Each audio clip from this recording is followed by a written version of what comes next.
sur le plan économique. Tout d'abord, la GCF est un enjeu de compétitivité, car elle permet d'abord de diminuer le temps passé aux frontières et donc le coût des manutentions et des contrôles, de simplifier les formalités demandées aux entreprises, de sécuriser les flux des entreprises et donc les risques liés aux échanges. Or, les coûts dissimulés, ce que l'on appelle les coûts dissimulés, liés à des procédures inefficaces et un peu lourdes aux frontières, peuvent représenter, ça a été mesuré par nos amis de la douane, jusqu'à 15% de la valeur des marchandises. Ainsi, la gestion coordonnée des frontières doit être une formule bénéfique dans la mesure où des procédures efficaces aux frontières contribuent à l'attractivité du territoire et à la création de valeurs liées, bien sûr, à l'activité de dédouanement. Les entreprises peuvent renforcer leur compétitivité si elles livrent plus rapidement leurs produits à leurs clients. Enfin, les consommateurs n'ont pas à payer le coût d'une longue immobilisation aux frontières. Si un camion attend une semaine à la frontière, c'est, on l'a compris là aussi, le client qui, au final, paiera cette immobilisation et cette improductivité. Finalement, et c'est bien clair, la GCF constitue un fort vecteur de compétitivité pour les entreprises et un vecteur d'attractivité pour les territoires. Voilà cadrer le thème de cette table ronde. Ce sont donc ces différents thèmes que l'on va examiner maintenant, successivement avec plusieurs intervenants. Avec nous, Hélène Crevier, que vous avez déjà vue tout à l'heure, directrice générale des douanes et des droits indirects, Cunio Mikuria, que je salue, secrétaire général de l'OMD, l'Organisation mondiale du commerce, Henri-Vincent Amouroux, directeur de l'Union maritime et portuaire de Bordeaux, Frédéric Jacot, directeur douane chez Airbus SAS. Première séquence de cette table ronde, nous allons parler de la gestion coordonnée des frontières qui doit être, on l'a dit, une solution pour relever le défi de la mondialisation et des défis dans un environnement mondial post-11 septembre, mais aussi d'autres événements récents dramatiques. Comment en fait sécuriser les échanges et identifier les flux à risque de façon à répondre à un besoin légitime de sécurité tout en réunissant à maintenir des fluidités des échanges licites pour maintenir une économie ouverte. Pour commencer, je souhaite que Monsieur le secrétaire général de l'Organisation mondiale du commerce nous dise si la gestion coordonnée des frontières est une piste pour concilier compétitivité des territoires et sécurité des échanges. Monsieur le secrétaire général.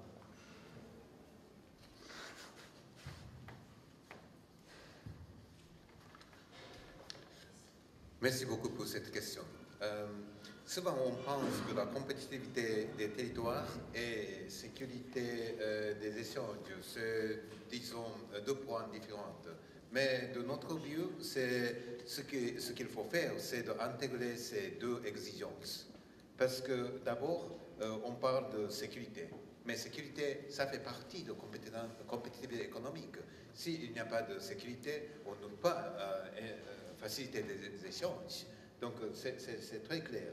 Et en plus, ce qui est nécessaire, c'est de coopérer avec les opérateurs économiques qui comprennent cet enjeu. Parce qu'il y a beaucoup de lois et réglementations douanières. Et comment on peut avoir de montrer le respect des lois et réglementations à partir de la part de opérateurs économiques est très important. Et dans cette manière, les opérateurs économiques peuvent avoir, disons, un bon recours de cet respect de loi.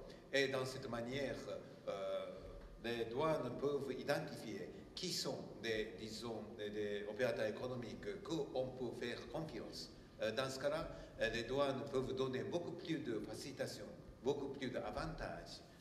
Et dans cette manière, on peut travailler ensemble avec les opérateurs économiques. Mais en même temps, cela implique aussi des autres organes gouvernementaux parce que eux, ils ont des exigences, ils ont des réglementations envers ces opérateurs économiques. Et assez souvent, ce sont des douanes qui sont en première ligne de assurer ce respect de loi, non seulement de celui de douane, mais aussi celui d'autres organes. Donc, à ce titre, il faut bien travailler avec ce partenariat, y compris ces opérateurs économiques et aussi ces organes gouvernementaux avec d'autres compétences. Et en plus, pour cette dimension internationale, il faut travailler avec d'autres acteurs internationaux. Et donc, je affirme oui, fortement que oui, c'est la gestion coordonnée des frontières qui permettre aux douanes de faire mieux l'analyse du risque et puis faciliter des échanges pour des marchandises sans risque ou bien des risques très limités, et en même temps permettre aux douanes de concentrer leurs ressources humaines pour des domaines de haut risque. Donc, c'est ce que je pense. Merci. Monsieur le secrétaire général, c'est une évolution ou c'est une révolution professionnelle, pour ne pas dire culturelle, dans les pratiques de la douane, cette évolution que vous venez de décrire? Parce que pour un profane, on peut s'étonner que ça ne fonctionne pas déjà. Oui. Oui, c'est une évolution, parce que c'est l'évolution disons, l'environnement ou bien le paysage, le commerce international. Donc, les douanes devraient répondre à ce changement. Et d'abord, bon, on parle souvent que la douane, c'est vraiment des agences fiscales. J'ai vu quelques exhibitions dans le passé. C'est l'impopularité de cette douane, oui. Mais disons que si la mission de douane, c'est d'avoir des perceptions de recettes de plus, dans ce cas-là, pourquoi pas élargir la base de cette taxe? C'est-à-dire, s'il y a beaucoup plus d'activités économiques, cela donne beaucoup de, disons, recettes dans l'avenir. Donc, en facilitant cet échange, on peut avoir le meilleur résultat même au point de vue de recettes. Mais aussi, la mission de douane a évolué, comme vous avez évoqué. C'est-à-dire que d'abord, ce sont des recettes, mais de plus en plus, c'est la facilitation d'échanges et contribue au développement économique. D'ailleurs, vous savez, au niveau international, il y a cet objet de Millennium de développement. Et le chef de programme de développement de l'ONU a rendu visite chez moi en disant qu'elle a trouvé qu'après tout, c'est la douane, c'est aux frontières qu'on peut vraiment faciliter les échanges et le développement économique au niveau international. Et aussi, dans la dernière table ronde, Monsieur le vice-président a parlé de la part de la région d'Aquitaine. Ce qui est problème, par exemple, c'est PME. Mais comment on peut aider PME? La douane peut engager beaucoup plus PME en donnant information, en fournissant information, quelle sorte de réglementation, et avec cela, quelle sorte d'avantages qu'on peut avoir. Par exemple, en utilisation de, disons, règles d'origine et avoir beaucoup plus de traitement préférentiel. Ou bien vous avez aussi parlé de contrefaçon. Oui, s'il y a de contrefaçon, c'est au détriment de compétitivité économique. Donc, cette sorte de la lutte contre les fraudes est très bien liée à cette compétitivité économique. L'évolution que vous avez parfaitement décrite, Monsieur le secrétaire général, elle est commandée par l'efficacité économique. C'est ça votre première démarche, le premier axe, c'est ça? Disons, d'efficacité économique, mais en même temps d'efficacité contre cette lutte contre les fraudes.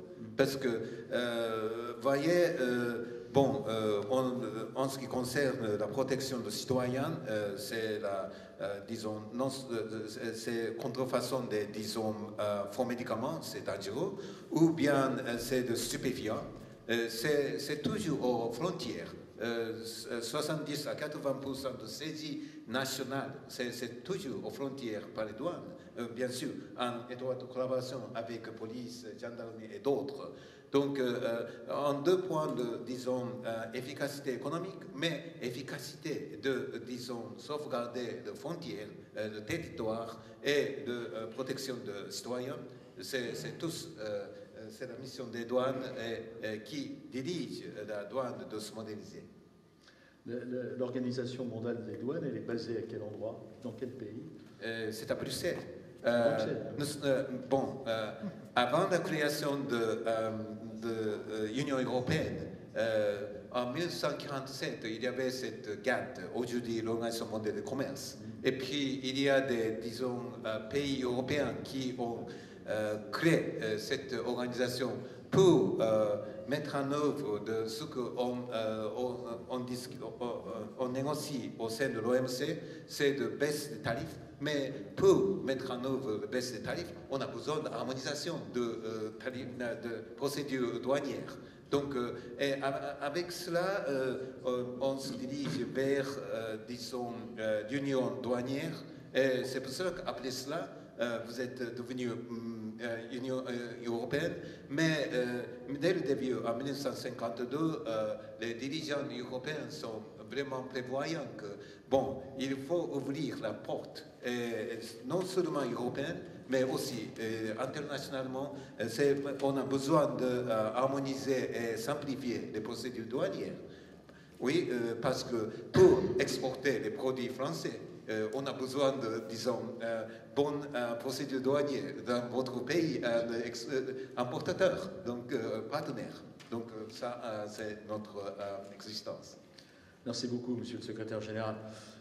Lenk Roggevieil, il en a été question un petit peu dans la première table ronde de ce matin. Est-ce que la compétitivité des territoires est-elle également un objectif de la douane française?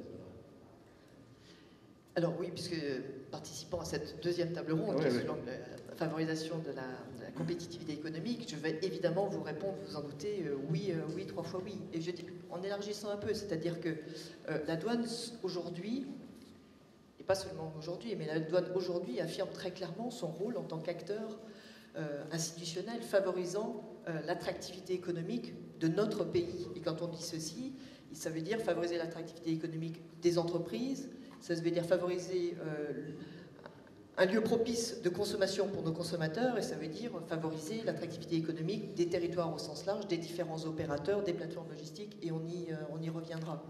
La mission, pardon d'y revenir, mais c'est vrai que la mission fondamentale de la douane, qui est celle de régulation des flux de marchandises, est vraiment au cœur de cet objectif de l'attractivité économique de l'ensemble des acteurs et des territoires. La régulation des flux de marchandises, c'est quoi? Ça veut dire mettre en place un cadre normatif cohérent, alors qui s'insère évidemment dans un cadre mondial, puis dans un cadre européen, puisque en matière douanière, nous sommes vraiment dans le cadre européen.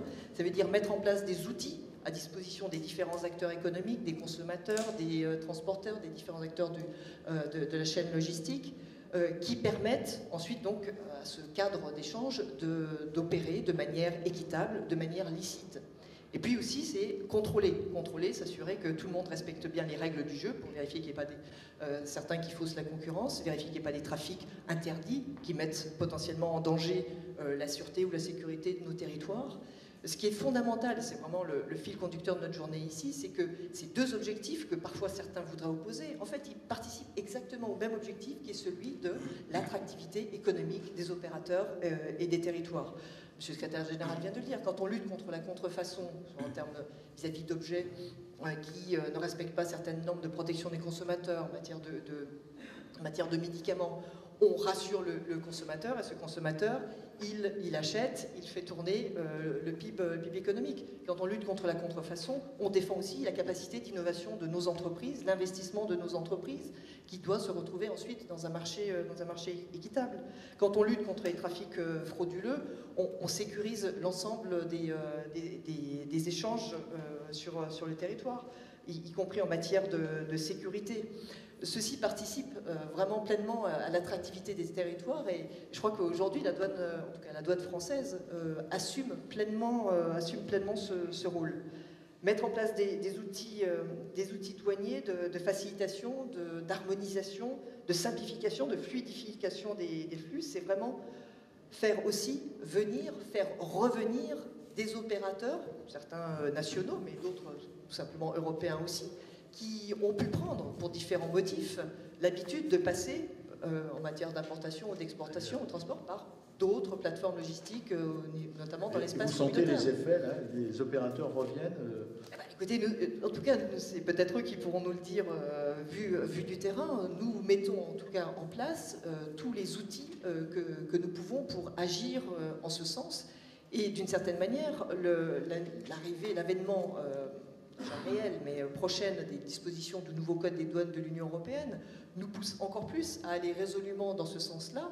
Parce que, pour revenir sur votre question relative au territoire, nous sommes à la fois dans l'espace européen, nous avons une exigence de coordination, d'extrême coordination, qui va vraiment dans le sens de la gestion coordonnée des frontières, puisque chaque pays est responsable, chaque pays, point d'entrée d'une marchandise ou point de sortie de la marchandise, est responsable des formalités douanières, quelle que soit ensuite la destination finale au sein de l'espace communautaire de cette marchandise. Donc nous sommes solidaires et ensemble avec une impérieuse nécessité de nous coordonner, mais en même temps, nous sommes extrêmement concurrentiels.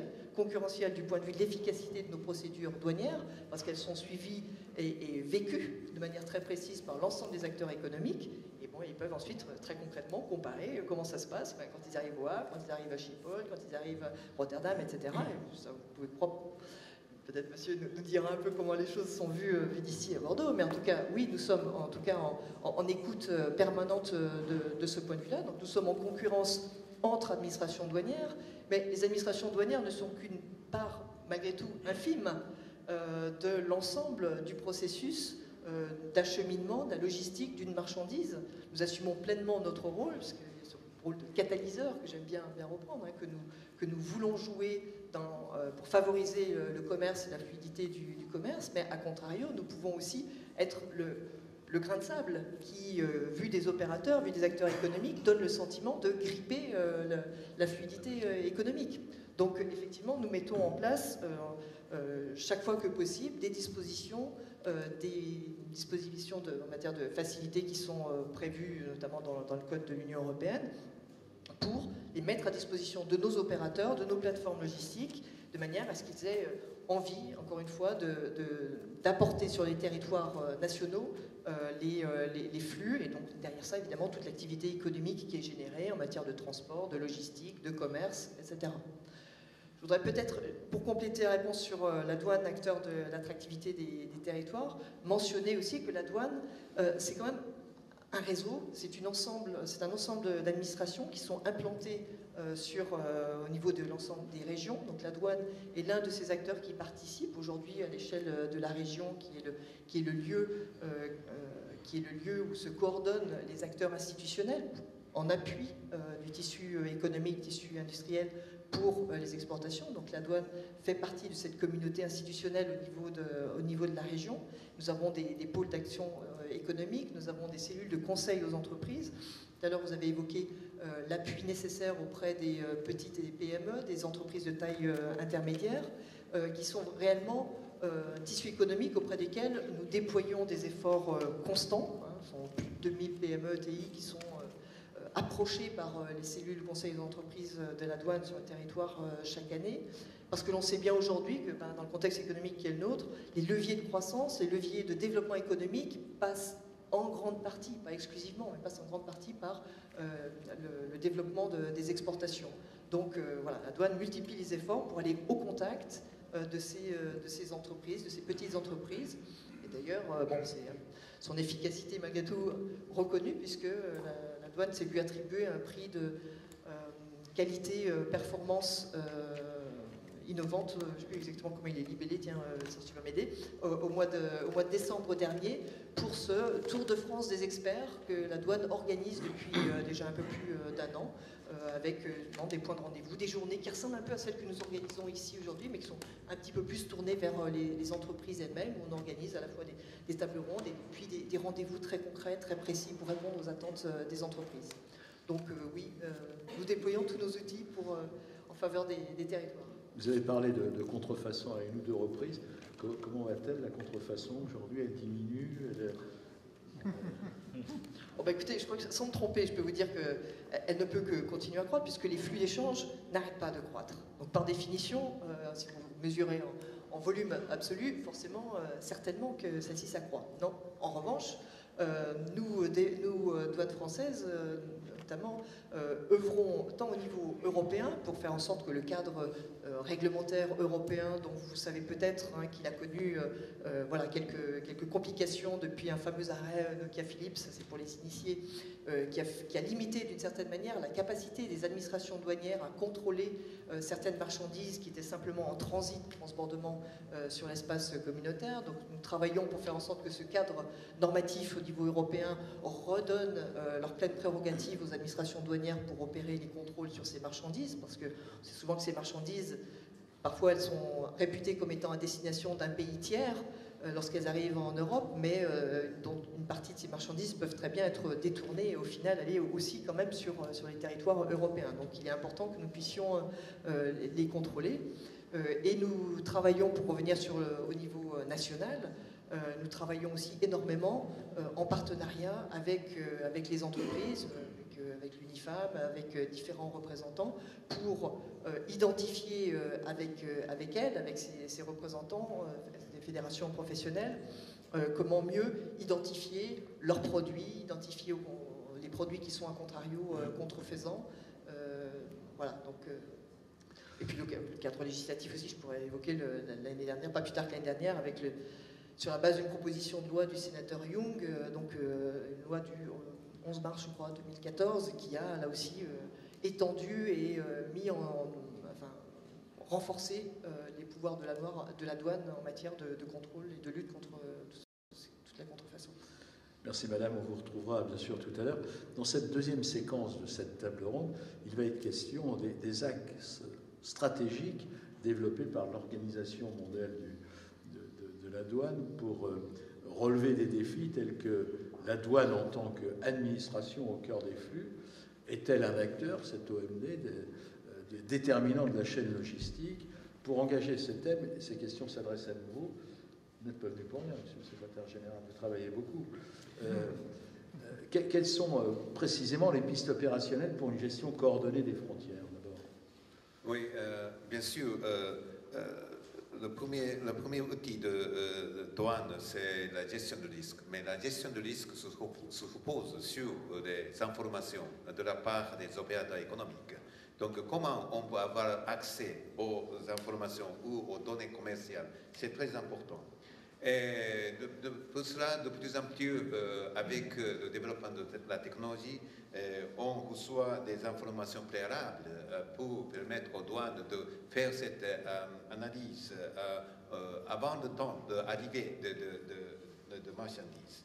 Mais bien sûr, d'autres autorités gouvernementales font la même chose. Donc pourquoi pas, au lieu pour les opérateurs économiques de soumettre ces informations individuellement, une fois on donne cette information aux douanes, et puis les douanes peuvent partager ces informations, des données commerciales avec d'autres autorités. Et c'est ce qu'on appelle guichet unique.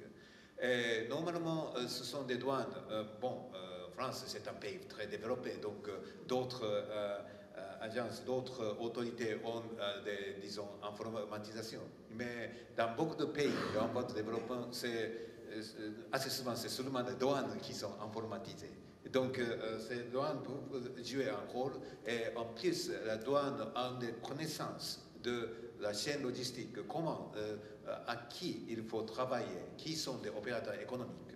Donc, normalement, d'après les Nations Unies, c'est la douane qui peut jouer un rôle central pour cette... C'est l'élément pivot, c'est la douane. Oui, c'est vraiment la douane qui peut faire. Bien sûr, c'est logique. Et, par exemple, l'année dernière, après, disons, beaucoup de travail aux États-Unis, le président a arrêté... a publié l'arrêté que c'est à travers le douane qu'on fait cette sorte de guichet unique et partager des informations à travers les douanes. Mais ce qui est nécessaire, c'est, oui, la technologie est là. Et l'OMD a déjà développé des modèles de données qui qui travaille non seulement pour les renseignements nécessaires, informations d'aide nécessaires pour les douanes, mais pour tous les organes, y compris maritimes. Et donc, nous recommandons d'utiliser ce modèle de données qui a été développé par l'OMD et Nations Unies et d'autres aussi recommandent cette approche. Mais ce qui est nécessaire, c'est la mentalité. Assez souvent, d'autres autorités ne sont pas, disons, prêtes à partager des informations. Parce que assez souvent, c'est mondialement reconnu que l'information, ça c'est, disons, le pouvoir. Donc, on souhaite de retenir cette information. Mais ce qui est nécessaire avec cette approche de GCF, c'est de partager l'information. Et partager l'information, c'est plutôt ce qui vous donne beaucoup plus de pouvoir et beaucoup plus de compétences. Donc, ce changement de mentalité est nécessaire et c'est pour cela qu'on recommande d'avoir le dialogue et consultation entre les douanes et d'autres autorités gouvernementales. Merci, Monsieur le Secrétaire Général. Henri et Vincent Amouroux, je l'ai dit en présentant tout à l'heure nos intervenants, les directeurs de l'Union maritime et portuaire de Bordeaux. Pour un acteur portuaire tel que vous, puisque vous êtes le fédérateur de toute la profession, de toute la filière, la gestion coordonnée des frontières est-elle vraiment, d'après vous, un levier de compétitivité ? C'est un élément essentiel. Je crois que d'ailleurs la douane joue un rôle pivot, comme vous venez de le dire, Monsieur le Secrétaire Général et Madame la Directrice. Il faut à la fois que la douane puisse assurer ses missions de contrôle, ainsi que les autres administrations, mais que la fluidité du passage de la marchandise soit assurée. Et c'est là où je crois que je vais pouvoir aussi peut-être vous présenter un peu ce que nous avons développé à Bordeaux. Je vais essayer de raccourcir la présentation au regard de l'heure qui avance. Mais... On n'est pas pressé. Par contre, ça risque d'être un exercice d'ophtalmologie pour ceux qui sont au dernier rang. Oui, mais bon, le port de Bordeaux, je ne vais pas vous le présenter, si ce n'est qu'il fait 100 km. Il y a 100 km d'estuaire avec des terminaux répartis entre le Verdon et Bordeaux-Centre. Le port de Bordeaux aujourd'hui se situe pour autant au niveau de l'espace européen sur le grand réseau transeuropéen de transport, tant au niveau du port que de l'aéroport et du réseau routier et ferroviaire. Je vais passer assez vite. Alors là, effectivement, avec un bon ophtalmo, peut-être que vous arriveriez à voir, mais il y a deux colonnes, et c'est un petit peu l'exemplarité de ce que nous avons développé à Bordeaux, c'est d'avoir un lien permanent entre le secteur public et le secteur privé. Le passage portuaire, le passage aéroportuaire, d'ailleurs, se ressemblent beaucoup. Les termes ont été transposés du maritime à l'aérien bien souvent. Il y a une multiplicité d'acteurs. Il y a sur un port des prestataires au service du navire et des prestataires au service de la marchandise globalement. Il y a un établissement public portuaire à peu près dans tous les pays du monde. Ce sont des établissements publics, même s'il y a des ports privés bien évidemment. Le rôle de la douane et les autres contrôles associés, contrôle vétérinaire.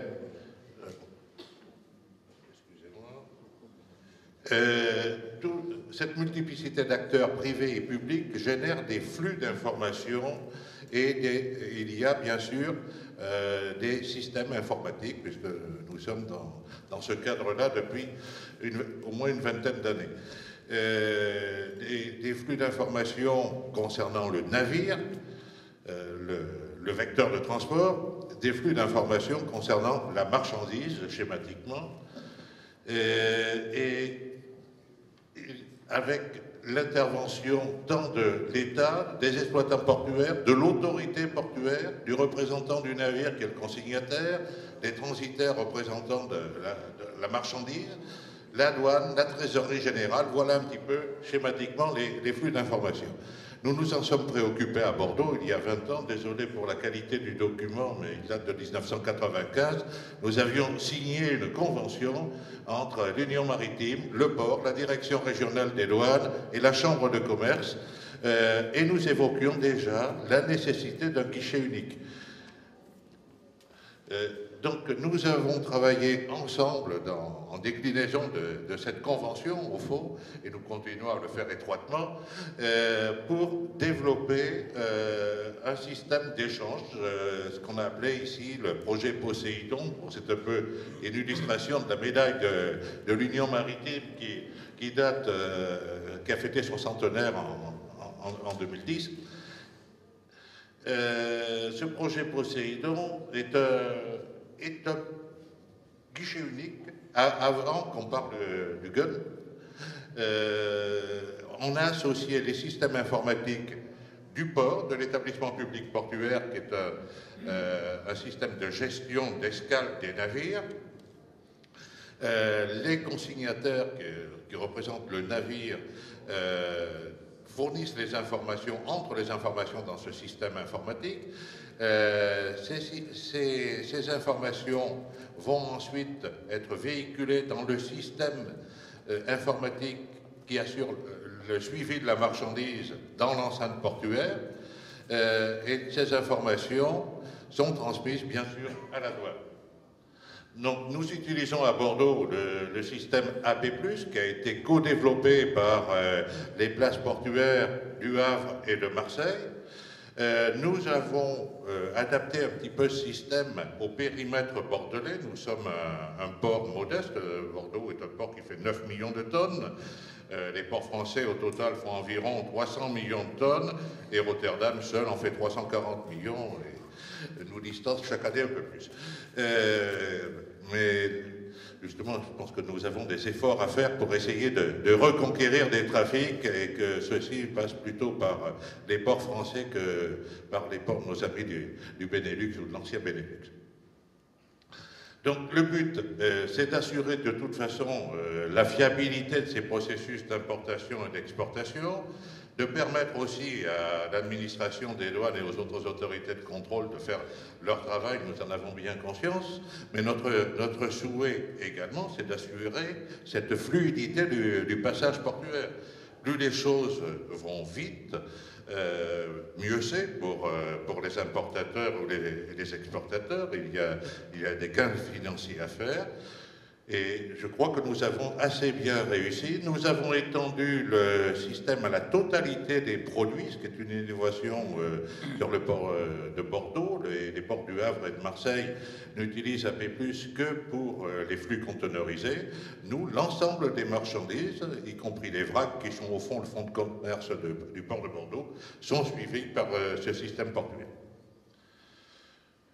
Donc les systèmes sont bien sûr interfacés entre eux pour là aussi assurer une bonne fluidité de ces flux d'informations. Il n'y a pas que la marchandise, il y a des informations qui vont avec, ce qui permet à la douane aussi bien sûr d'avoir des informations de manière anticipée pour finalement faire ces ciblages. Ça c'est pas moi qui viens en parler, ce n'est pas mon rôle, mais ça permet à la douane d'avoir les informations en temps et en heure et d'assurer le bon fonctionnement de cette chaîne logistique.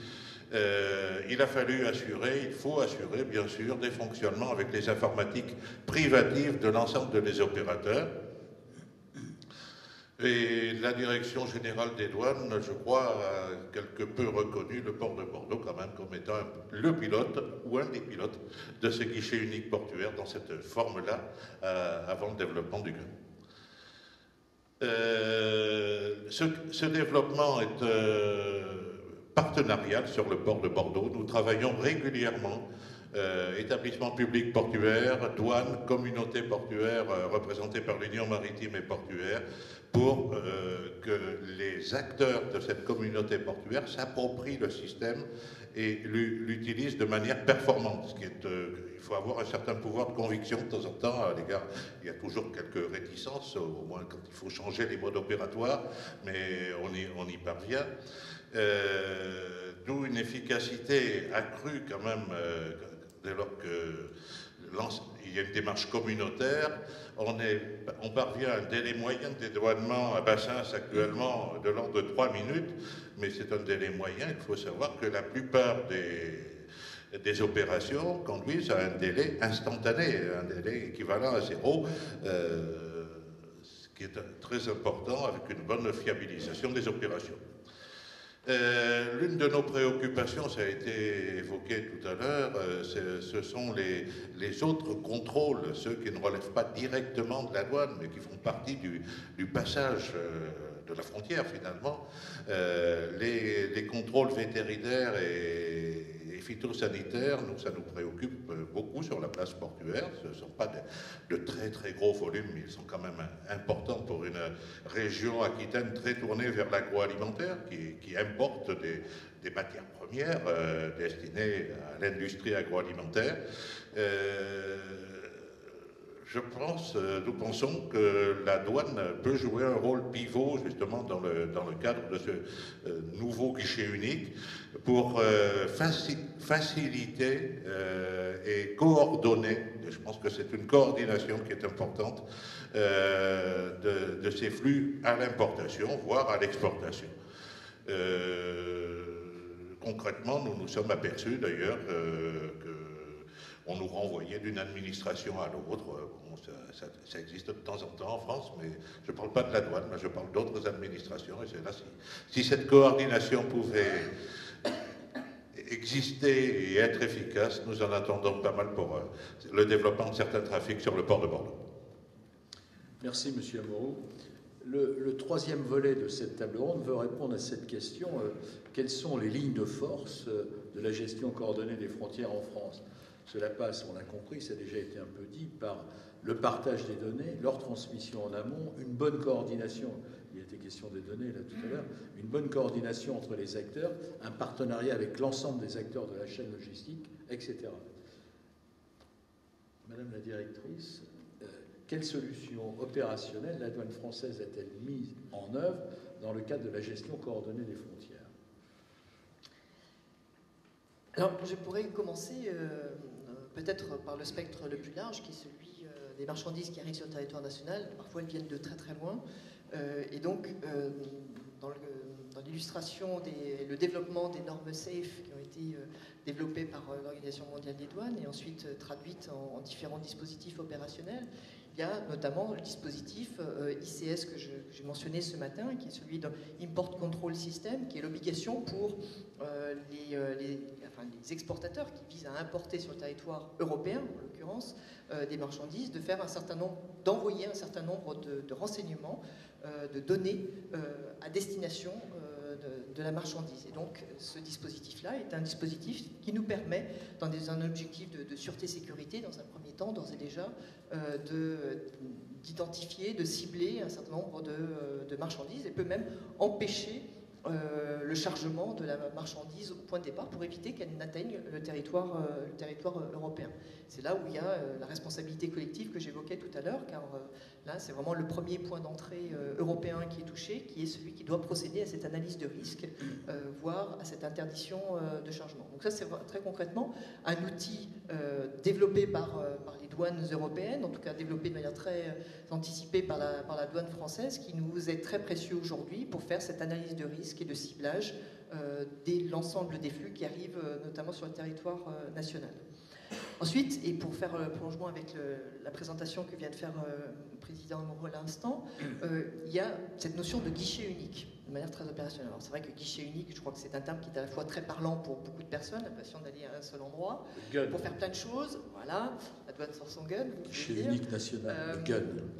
Alors très concrètement, guichet unique national, on va dire, qui est alors un projet d'ailleurs qui est dans la liste des projets demandé par le président de la République l'année dernière lors du Conseil stratégique de l'attractivité au mois de février, qui a chargé la douane en tant qu'administration un petit peu au cœur de la coordination de beaucoup d'acteurs institutionnels, de mettre en place ce guichet unique national qui a vocation à être tout simplement un portail unique pour les opérateurs français, nationaux, que ce soit pour leurs démarches administratives d'importation ou d'exportation, notamment pour pouvoir solliciter les documents, ce sont des documents d'ordre public, qui ne sont pas des documents de nature douanière, mais en matière phytosanitaire, en matière d'autorisation d'importation-exportation d'armes, en matière de biens culturels, et j'en oublie. Donc Jusqu'à présent, à chaque fois, ils doivent s'adresser de manière souvent non dématérialisée auprès de chacune des administrations, obtenir le papier, puis ensuite aller apporter ce papier auprès de l'administration douanière pour procéder ensuite aux déclarations et aux formalités douanières qui, elles, sont heureusement quand même pour l'essentiel dématérialisées. L'objectif du GUN, futur guichet unique national, c'est de permettre justement à l'opérateur à peu près de tout faire à travers un portail unique, solliciter de manière dématérialisée l'autorisation auprès de l'administration de référence, culture, agriculture, SGDSN ou autre, et ensuite accomplir sa formalité toujours à travers le même portail douanière pour permettre, encore une fois, l'importation et l'exportation de sa marchandise. Donc ça, c'est vraiment le même esprit que celui que vous venez de déclarer, de décrire au niveau du port, qui est permettre aux opérateurs d'une communauté portuaire, hein, que ce soit les importateurs, les transporteurs, les logisticiens, les commissionnaires en douane, les administrations, d'aller récupérer d'aller mettre, donc renseigner des données et aller en même temps récupérer les données dont elles ont besoin à travers ce même portail. On rejoint là aussi la notion de simplification vis-à-vis de l'ensemble des opérateurs. Et ça fonctionne. C'est en train d'être mis en place. Ça fonctionne déjà sur un certain nombre d'autorisations, notamment en matière CITES, c'est-à-dire les espèces protégées. Et progressivement, on va mettre en place avec la Défense nationale, avec leur interconnecté avec SIGAL, qui permettra d'avoir également la réglementation en matière d'importation et exportation d'armes. Donc le GUN va fonctionner progressivement. Je crois que nous avons un horizon 2016. Il doit être totalement opérationnel début 2016. Je voulais simplement redire que ce qui est vraiment fondamental dans cette logique de guichet unique, c'est que c'est un gain d'efficacité pour les opérateurs et puis pour l'ensemble des administrations. Autant que nous pouvons, et ça rejoint tout le travail que nous essayons de faire en amont avec les opérateurs, faire en sorte que ce partage de données, qu'a fort justement souligné le secrétaire général tout à l'heure, ne constitue pas, pour chacun des opérateurs, notamment les acteurs économiques, un geste supplémentaire, une déclaration supplémentaire, et que chacun ait un intérêt à mettre dans ce portail les données qu'il doit y mettre, mais si possible pas plus que celles qui sont requises, et qu'une fois qu'il les a mises, et bien, ma foi, elles sont utilisées par les administrations, chacune dans le cadre de leur mission de contrôle. Partager les données, aller récupérer les données le plus en amont possible pour nous, douane, pour pouvoir faire ce travail d'analyse de risque, de ciblage, le moins perturbateur possible par rapport à l'ensemble des acteurs de la chaîne logistique, l'ensemble des acteurs économiques, c'est vraiment la manière de travailler vers laquelle nous allons de manière résolue. Donc ce sont très concrètement des outils de cette nature que nous mettons en place. Je rebondis sur la dernière réflexion de M. Amorou également tout à l'heure, qui mentionnait, au-delà des formalités qui sont parfois encore un peu éclatées, il y a ensuite, lorsque la marchandise arrive, un certain nombre quand même de contrôles physiques qui peuvent avoir à être réalisés, et pour le coup par des administrations ou des acteurs différents. Et c'est vrai qu'aujourd'hui, c'est très souvent une cause d'interruption, de rupture de charge successives, etc. Et donc de la perte de temps, de la perte d'efficacité économique pour les importateurs ou les exportateurs.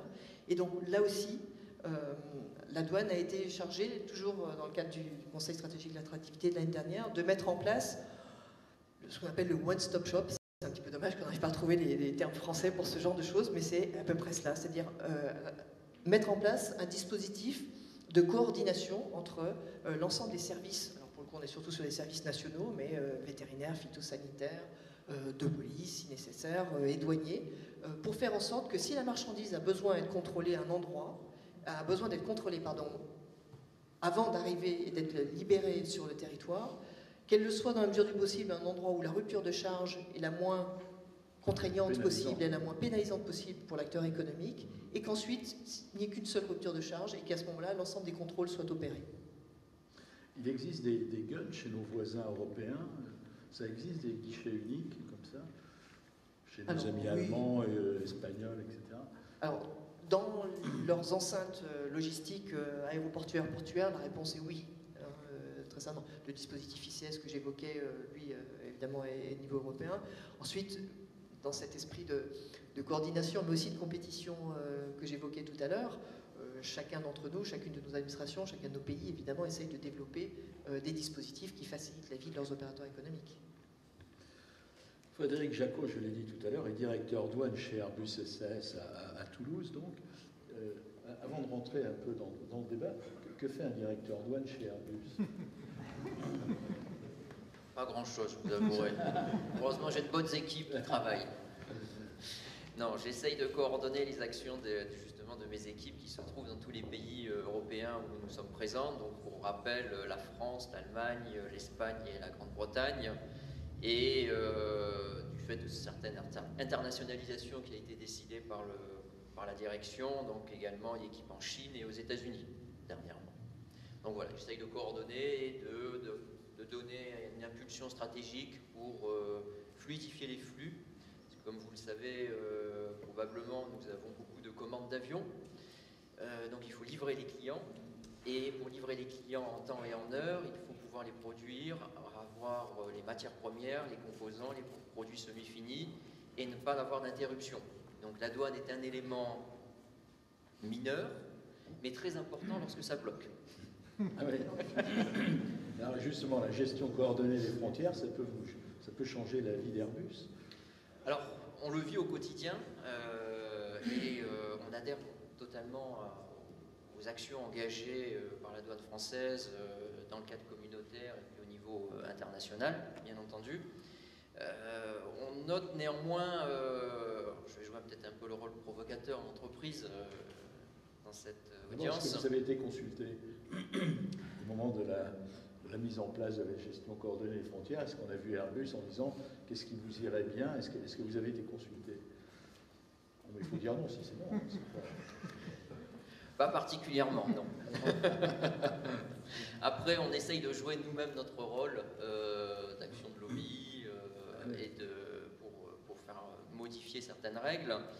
Et c'est vrai que vous donnez une possibilité d'introduire une notion. On donne beaucoup d'informations et je soutiens et j'adhère totalement, encore une fois, à cette transmission d'informations. On se met totalement transparent vis-à-vis de la douane sur nos flux, c'est très bien, puisque c'est le seul moyen d'assurer une certaine fluidité au niveau international des flux. Ce qui manque ou ce qui pêche dans certains cas, c'est un retour d'informations. Lorsque, par exemple, on a sur des types de transit, et je vois ça en comparaison avec certains de nos pays avec lesquels on travaille, où on fait des types de transit, donc une marchandise qui est importée. Cette marchandise importée est dédouanée, enfin, à un type de transit qui est émis pour un lieu de dédouanement à l'intérieur du pays. Et dans plusieurs pays en Europe, on a la possibilité de savoir en tant que destinataire que l'on va recevoir un type de transit. Donc on n'est pas aveugle face à cette arrivée de marchandises tierces, ce qui n'a pas été le choix dans Delta d'informer le destinataire. Alors c'est peut-être quelque chose qui va changer, c'était quelque chose que nous ne sommes pas les seuls à pousser, mais ça se trouve aussi dans un certain nombre de données ou de domaines où on communique des informations, mais on pourrait peut-être plus être récepteur après de qu'est-ce qui manque pour clôturer l'action électronique. Vous avez l'impression que ça prend cette voie-là? On essaye de pousser dans ce sens-là, en tout cas. On revient à Henri-Vincent Amouroux, le guichet unique national. Juste si je pouvais rajouter un petit bien point, sûr, je vous en prie. Justement, M. Amouroux. Ouais. Je voyais par rapport dans vos diapositives AP+, et le lien avec ECS, donc la preuve fiscale à l'exportation. Ça, c'est une chose très intéressante.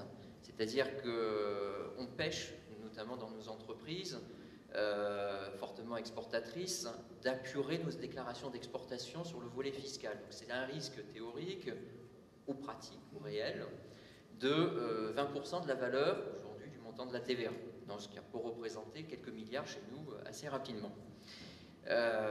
Donc au niveau des ports, j'ai l'impression que la liaison, une fois qu'on a remis la marchandise au port, le lien P+ECS doit se faire quasiment automatique, il n'y a pas de perte.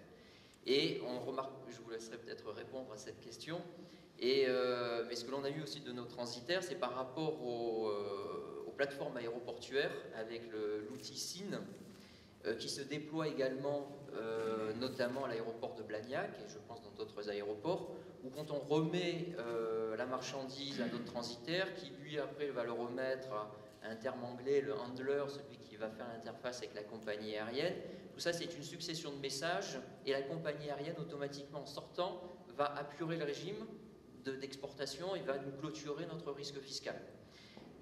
Quand on n'est pas dans ce genre de système tout intégré, on se retrouve avec un fort risque et un travail important, et ce n'est pas qu'en France, hein, ça pour le coup c'est partagé au niveau de l'Europe, pour clôturer ce genre de déclaration et éviter un risque fiscal. Donc là-dessus, il y aurait certainement des voies d'amélioration. Les systèmes, de toute façon, AP+, et le SIN se ressemblent, et AP+, a été développé et déployé sur certains aéroports, notamment sur les départements d'outre-mer, aux Antilles notamment, et ça fonctionne bien également. Et le but, c'est d'assurer la même fluidité sur les ports et les aéroports. Bon, sur ECS et ICS, les liens ont été développés assez rapidement pour faciliter les opérations, les finaliser de la même manière que les opérations purement portuaires. Oui, M. Amouroux, on a parlé du gun beaucoup. Est-ce que si demain il fonctionne comme ça a été décrit, qu'est-ce que ça va changer dans la vie du port de Bordeaux ou ceux de vos confrères? Est-ce que ça va accélérer les flux? Est-ce que vous pourrez mieux gérer les flux? C'est un peu ça ma question. Bien, si on prend l'exemple finalement des phases précédentes de ce guichet unique, nous pouvons l'espérer, puisque mais là on est dans un domaine extrêmement complexe. Les contrôles vétérinaires, phytosanitaires ce sont des réglementations européennes en plus fluctuantes, qui ne tiennent pas compte du délai d'acheminement maritime. Dans certains cas, la marchandise peut être embarquée dans un port éloigné, et pendant son transport maritime, la réglementation aura changé, ce qui fait que le conteneur risque d'être refoulé à l'entrée sur le port. Bon, on n'est pas dans l'aérien, où a priori, bon, à moins de très mal tomber, on n'aura pas le problème, mais dans le maritime, on sait qu'il faut 40 à 50 jours dans certains cas pour arriver sur un port européen. Donc une certaine stabilité réglementaire est importante. Et là, c'est au niveau de l'Union que c'est défini. Et beaucoup d'opérateurs rencontrent des difficultés pour appréhender cette réglementation. Il faudrait presque être technicien de l'agriculture ou voire scientifique de ces domaines de l'agroalimentaire pour bien cerner les produits autorisés, interdits sur tel ou tel port, d'autant que la réglementation est différente d'un port du moins dans l'application d'un port à l'autre. Les ports qui peuvent importer tous les produits sont même pas tout à fait, même pas à 100% le port du Havre ou de Marseille. Donc il y a des difficultés dans cette mise en œuvre. Espérons donc. Hélène Croquevielle, j'aimerais que vous nous disiez comment se situent les relations que la douane entretient avec les acteurs publics, voire privés, aux frontières. Alors, je pense que ça commence à se comprendre pour ceux qui ne fréquenteraient pas la douane au quotidien. Je crois que la douane est vraiment une administration qui ne sait pas travailler toute seule, qui ne peut pas par définition travailler toute seule, et qui développe de très nombreux partenariats, que ce soit avec d'autres administrations ou d'autres forces de sécurité au niveau public et avec les opérateurs privés par ailleurs. Dans le domaine de la sûreté-sécurité, notamment, voilà, la douane, signe très concrètement, et pour être visuel, un certain nombre de protocoles de coopération avec le ministère de l'Agriculture, avec le ministère de la Santé, avec nos amis de la police et de la gendarmerie. Voilà, donc nous avons des protocoles de coopération au niveau national, au niveau ensuite, qui sont ensuite déclinés au niveau local, sur le terrain, très concrètement. Très concrètement, la douane et ses administrations en matière de sûreté, de surveillance, participent au niveau local, des groupes d'intervention régionaux, les GIR, participent au niveau et coordonnés sur les points frontières dans les CCPD, les centres de coopération police-douane, qui sont pour le coup encore au point frontière physique autour du territoire national. La douane dispose également d'une force aéronavale et qu'elle met en œuvre dans un cadre coordonné qui est celui de l'action de l'État en mer avec la Marine nationale, avec la sécurité civile, avec la gendarmerie nationale, etc. Donc la douane, voilà, dans la mise en œuvre de la plupart de ces missions, et notamment celles qui participent à la sécurité des territoires, la sécurité des échanges, travaille en permanence en coopération, en complémentarité avec les autres forces de sécurité sur le territoire. Et puis, là aussi, on en parle beaucoup dans le cadre de cette table ronde, pour bien faire son travail d'analyse des flux, d'application de la réglementation douanière, la douane travaille aussi beaucoup et donc développe des partenariats avec l'ensemble des acteurs privés qui sont les acteurs tout simplement de ces échanges. Donc ça veut dire travailler avec les plateformes portuaires, aéroportuaires, les CCS, les Cargo Community Systems. Ça se met en place ça. Ah bah c'est en place depuis... Oui, ça fonctionne. Et puis là, nous sommes sur des générations qui sont évolutives et qui cherchent à chaque fois à entendre les souhaits des opérateurs et essayer de faire en sorte que la version d'après soit encore plus proche des besoins, encore plus efficace par rapport à nos missions de ciblage, d'identification, et ma foi encore répondre davantage encore aux souhaits des entreprises.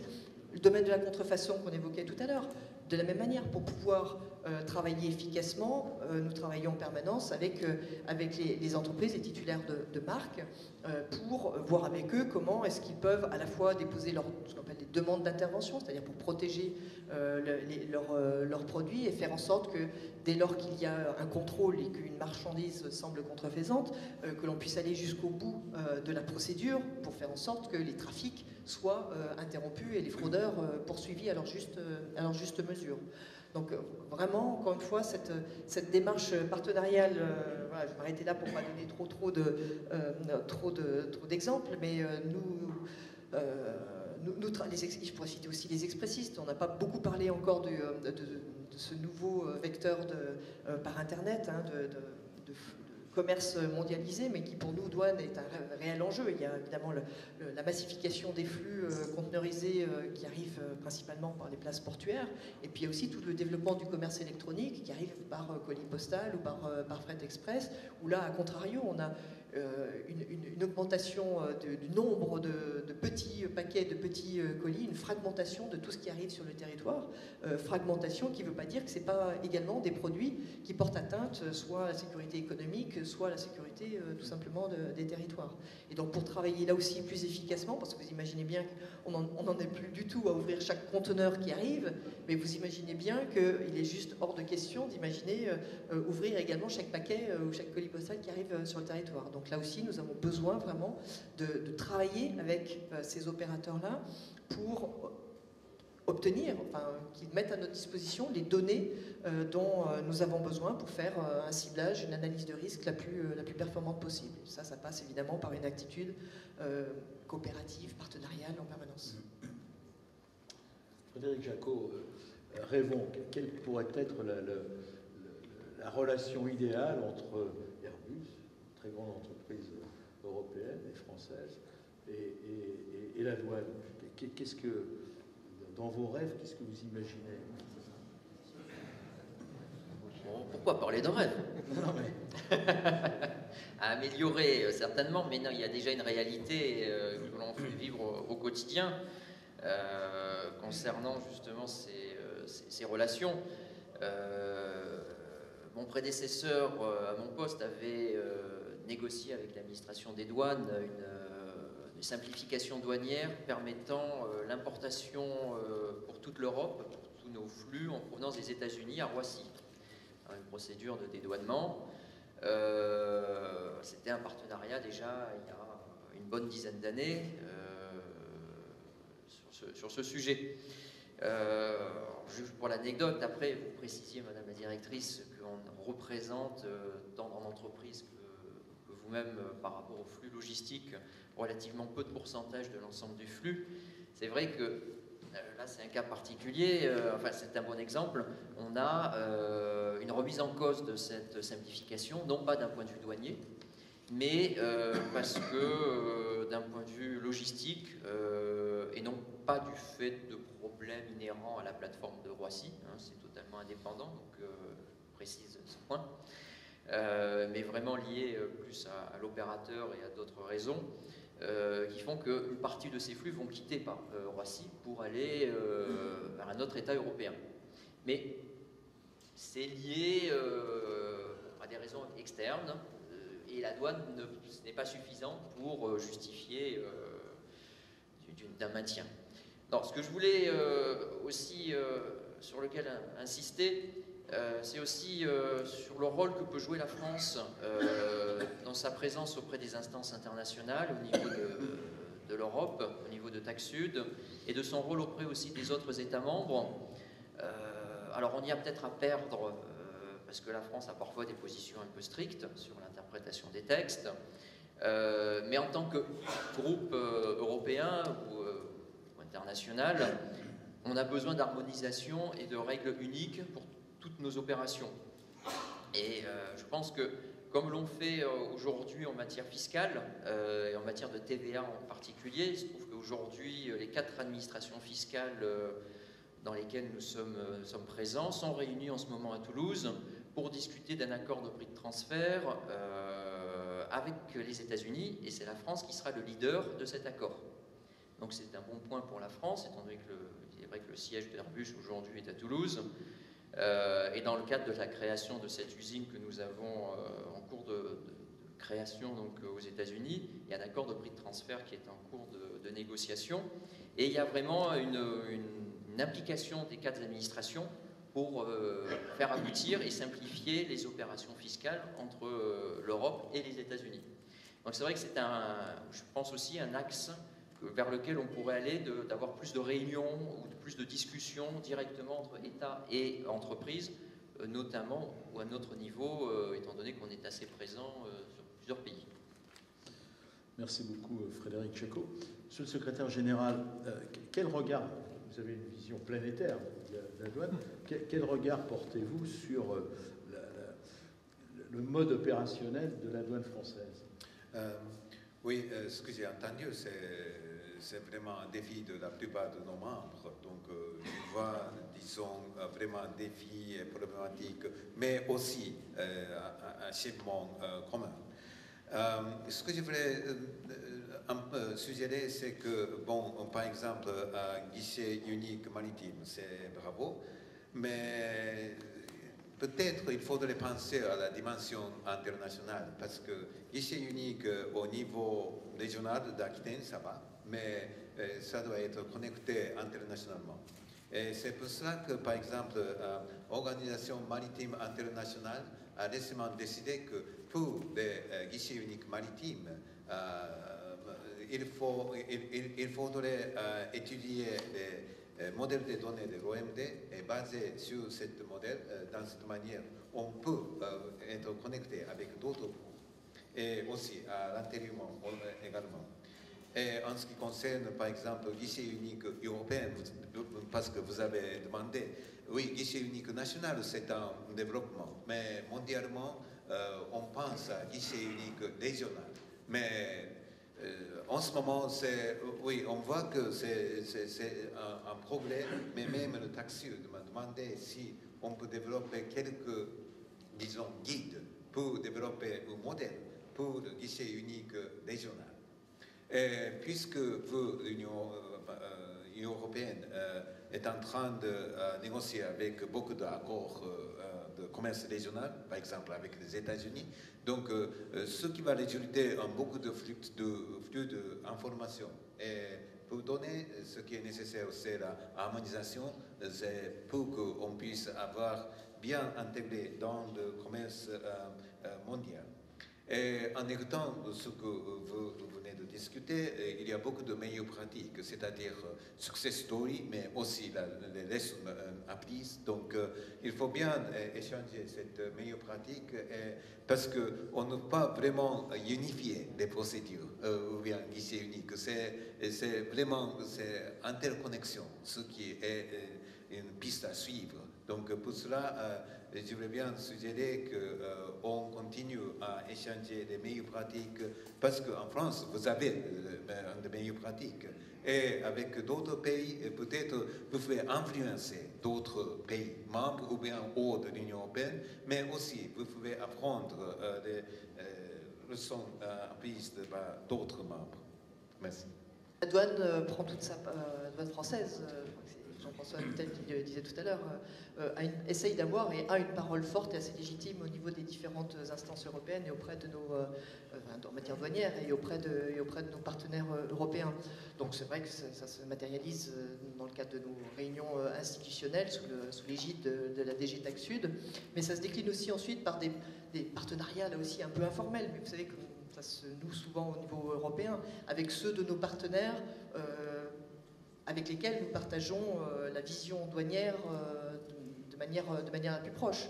Partenaires un peu de l'Europe du Nord, partenaires de l'Europe du Sud, qui sont ceux de ces acteurs avec lesquels nous déployons ensuite certains partenariats, échanges de données, actions communes, communes d'intervention ou actions communes de ciblage. Pousser vers une coordination de plus en plus approfondie, une harmonisation des pratiques de plus en plus grande, oui, nous y sommes. On retrouve ces sujets-là, notamment dans le dossier ICS, quelque chose qui est très porteur d'avenir pour nous, ensemble des douanes. Il faut que ce dispositif-là, qui est communautaire, soit amélioré par une meilleure qualité des données qui figurent, par un enrichissement également de ces données et par une mise en commun de ces données au niveau de l'espace communautaire. Et là, nous irons vers beaucoup plus de transparence, c'est-à-dire de capacité à avoir un ciblage et un contrôle de ce qui se passe à l'entrée de nos frontières un peu plus important. C'est un exemple parmi d'autres, la manière d'aller vers une Europe un peu plus coordonnée. Qu'attendez-vous en quelques mots de la douane dans le cadre stratégique de développement du port de Bordeaux et dit autrement, la douane est-elle un facteur d'attractivité pour le port de Bordeaux?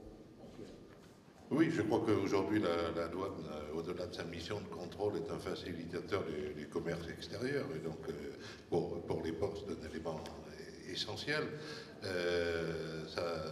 Ça ne réduit pas sa mission première, qui est le contrôle et la sécurité du territoire, mais c'est qu'il y ait une bonne fluidité finalement, et il suffit de regarder nos progrès en quelques années sur le temps de dédouanement globalement, qui s'est sensiblement réduit.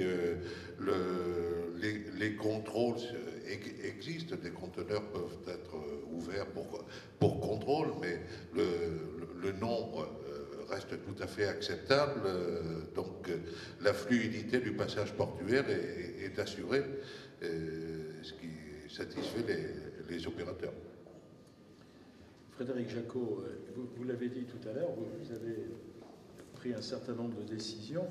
Je voudrais que vous nous disiez si l'efficacité aux frontières, qu'est-ce que ça a comme impact pour vous, Airbus, grande entreprise que tout le monde connaît? Est-ce que c'est ça qui vous a fait changer de lieu Non, malheureusement, il est encore difficile, notamment chez Airbus, d'arriver à démontrer que la douane est un élément essentiel. On essaye, c'est de plus en plus le cas, notamment étant donné que la douane est dans le département finance, c'est un moyen avec les droits de douane que l'on suspend grâce au régime économique qui existe de par le code des douanes, de par les chiffres avec des financiers, et tout de suite ça les intéresse beaucoup plus et on arrive à obtenir un peu plus ce que l'on veut. Donc oui, par ce biais-là, on arrive à avoir une meilleure gestion douane au niveau global. Après, ce qui est plus difficile à faire comprendre au niveau de notre direction, c'est que l'on puisse avoir des procédures de dédouanement ou des régimes économiques, donc des régimes soit de fabrication, de stockage, qui soit géré de manière différente d'un État à un autre de l'Union européenne. Alors, de temps en temps, c'est positif, de temps en temps, c'est négatif. Mais néanmoins, étant donné que pour nous, en tout cas, on est une société, même si on n'a pas de procédure de dédouanement encore unique à ce jour, au niveau communautaire, on essaye d'avoir un même système d'information et d'avoir une solution unique qui s'applique dans tous les pays, c'est souhaitable. Donc en cela, la douane est stratégique. C'est stratégique. Voilà, ce point-là est très stratégique, oui. Merci, M. Jacot. Je vais donner la parole à M. le secrétaire général pour conclure, et avant que nos hôtes posent des questions s'ils le souhaitent. Dans quelle mesure l'implication du secteur privé est décisive pour le développement de la gestion coordonnée des frontières? Ou c'est une affaire entre vous, douaniers, ou est-ce que le secteur privé doit s'en mêler un petit peu? Est-ce que le secteur privé ne va pas être un peu un empêcheur de tourner en rond, pour faire court? Bien sûr, le guichet unique ou bien la gestion coordonnée des frontières, ce n'est pas seulement pour les douanes, mais plutôt pour la compétitivité économique. Et au niveau politique, c'est toujours le secteur privé qui a une voix, des hommes politiques écoutent les voix du secteur privé, mais pas des voix des douanes, malheureusement. Et donc, j'espère que vous retrouvez votre voix à l'intérieur de Airbus pour remonter, pour donner une impulsion politique pour la réforme douanière, ce qui est la gestion coordonnée des frontières. Merci. Le temps des questions est venu. Des questions à poser à nos intervenants qui sont tous, vous l'avez vu, de très haut niveau. Pas de questions? Oui, si. Il y a une question. Oui, je vous en prie. Oui, bonjour. Serge Douaneau, directeur régional des douanes à Toulouse. Ma question s'adresse au secrétaire général de l'OMD. Je rentre dans ce sujet de la gestion des coordonnées des frontières à travers le prisme des évolutions technologiques et notamment de l'informatique. Pour parler donc des données, du traitement des informations douanières. Aujourd'hui, dans la relation que la douane a avec la marchandise, il y a une triangulation, la marchandise, la douane et puis un opérateur. Demain, on sait qu'avec Internet des objets, les choses sont susceptibles d'évoluer de manière radicalement différente et de changer ce rapport.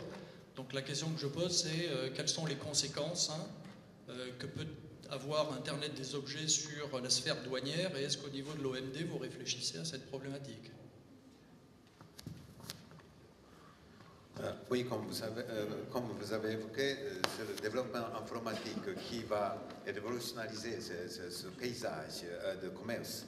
Et comme vous avez parlé, douane et les opérateurs et marchandises sont beaucoup plus étroitement liés à travers cet usage de informatique.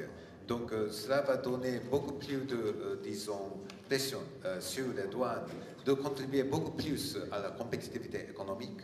Mais en même temps, cela donne une opportunité pour les douanes de coordonner ou bien coopérer avec les opérateurs économiques, parce que notre mission, ce n'est pas, bien sûr, ce n'est pas seulement de promouvoir la compétitivité, mais plutôt c'est une partie de compétitivité, et c'est la lutte contre les fraudes et la sécurité. Donc avec cette approche de gestion coordonnée des frontières, on peut avoir beaucoup plus de coopération étroite avec les opérateurs économiques. Donc c'est ce que je souhaite, avoir implication sur les douanes et aussi sur les opérateurs économiques et inclure des autres organes gouvernementaux. Il y avait une autre question, Monsieur Cléden, non? Non? Oui, je vous en prie, monsieur. Oui, bonjour. Jérôme Brossette, je suis directeur transport et douane chez Quicksilver. Tout d'abord, je voulais confirmer qu'effectivement, il y a un travail qui se fait ensemble et conjointement avec les douanes pour avancer avec les chargeurs que je représente. À titre d'exemple, chez Quicksilver, on a obtenu il y a quelques années le statut d'OEA et on a été une des premières PDUC il y a un peu plus de 2 ans. Donc il y a vraiment un travail qui se fait et c'est vraiment très efficace. Et la question que j'avais, c'est que la douane reste avant tout locale, c'est-à-dire un pays régional au niveau de la communauté européenne, mais aussi mondial. Et quels sont finalement, à l'échelle mondiale, les projets au niveau de l'informatique qui sont en cours ou peut-être dans les tuyaux, puisqu'on est dans un monde qui devient totalement guidé par l'informatique. C'est vous, Madame la Directrice Générale.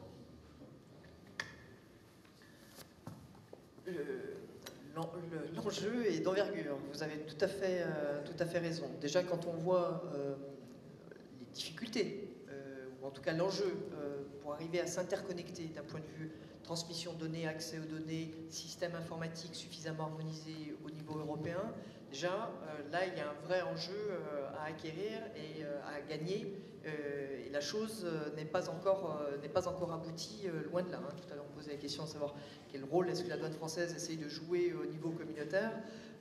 Le développement de systèmes d'information communs au niveau européen, le développement de bases d'information, de bases de données communes ou en tout cas avec accès commun, sont toujours des enjeux non pas seulement technologiques, hein, comme chacun s'en doute, mais aussi, même au sein de l'espace européen, des enjeux de prérogatives nationales, de protection d'intérêts économiques ou financiers ou concurrentiels. Donc déjà au niveau européen, je crois que nous avons encore du travail à accomplir pour mieux interconnecter, y compris dans un objectif économique. Là, c'est vrai que la lumière a été mise récemment un peu plus sur les problématiques de sécurité, de sûreté dans le domaine-là. Mais dans le domaine douanier, dans le domaine économique, nous avons encore énormément à faire. J'évoquais tout à l'heure la sécurisation de la chaîne logistique. Autour de ICS, nous avons beaucoup à faire. Alors ensuite, nous sommes quand même au niveau justement mondial. ICS, ECS à l'exportation sont déjà une première façon d'être interconnectés à l'échelle planétaire sur des normes communes, des données qui sont reconnaissables et qui sont interprétables par l'ensemble des systèmes douaniers, en tout cas qui participent à ce dispositif-là et qui sont les principaux impliqués dans le commerce international. Mais c'est vrai que je pense qu'au niveau interconnexion à l'échelle mondiale, oui, nous n'en sommes qu'au balbutiement. Alors je ne sais pas si au niveau de l'OMD, il y a évidemment la mise en place d'outils développés par l'OMD et mis à disposition des différentes autorités douanières, mais je ne sais pas s'il y a une réflexion sur la mise en place d'un méga-système, interconnectés. Je rebondis sur la question. Ok, la question de la part de la directrice générale, oui. Il y a un projet qui s'appelle Douane en réseau international, parce que les douanes, 179 membres des douanes de l'OMD devraient travailler ensemble en partageant des informations. Mais je suis un peu méfiant de la technologie. Si c'est la technologie gigantesque d'échanger l'information, ça peut être difficile. Donc, comment assurer cette interconnectivité, même si le système informatique est différent de pays en pays, mais on peut bien connecter. Il y a cette sorte de technologie. Oui, c'est-à-dire, comme vous avez dit, c'est la modélisation des données. C'est ce que nous souhaitons. On va prendre une dernière question. Oui, monsieur.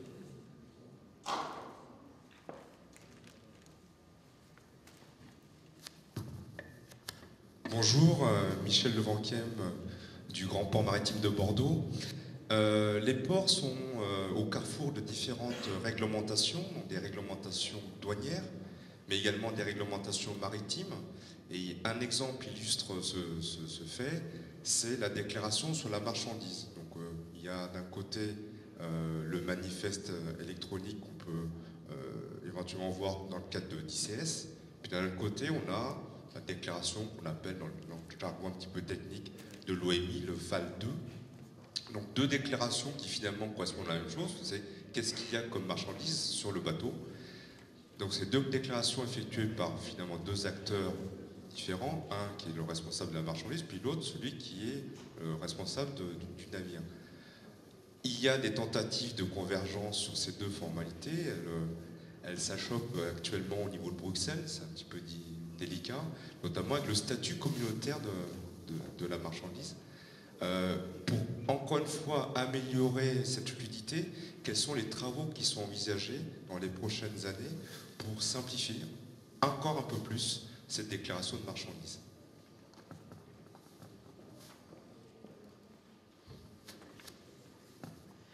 Bien, il y a des travaux, je crois, que vous avez évoqués, monsieur, qui sont ceux qui permettraient de faire en sorte qu'au lieu d'avoir deux ou plus systèmes de déclaration, il y ait plutôt un système de déclaration au sein desquels chacun des acteurs puisse venir déposer les informations dont il est responsable. C'est ce qu'on appelle le multiple filing, qui est justement une façon de construire ensemble un dispositif qui évite d'avoir plusieurs déclarations à faire. Et vous avez raison d'avoir souligné le fait que même au niveau communautaire, les discussions ne sont pas simples à aboutir sur ce dispositif-là.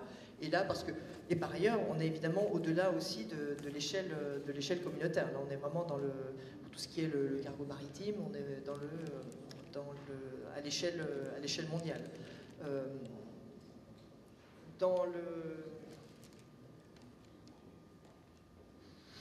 Après, comment est-ce qu'on peut continuer à progresser? Jean-Michel, tu veux compléter?